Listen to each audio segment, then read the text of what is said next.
তরুণ প্রজন্ম যদি একবার গর্জে ওঠে মুসলিমদের, ইনশাআল্লাহ তাআলা তারা সকল বাতিলের ভিত্তি গুঁড়িয়ে দিতে পারে ইনশাআল্লাহ।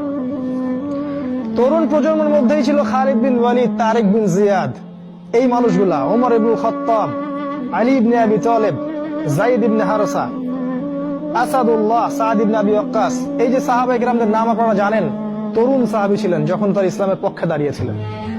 একাই ওমর সে সারা মক্কাকে পরিবর্তন করে ফেললো।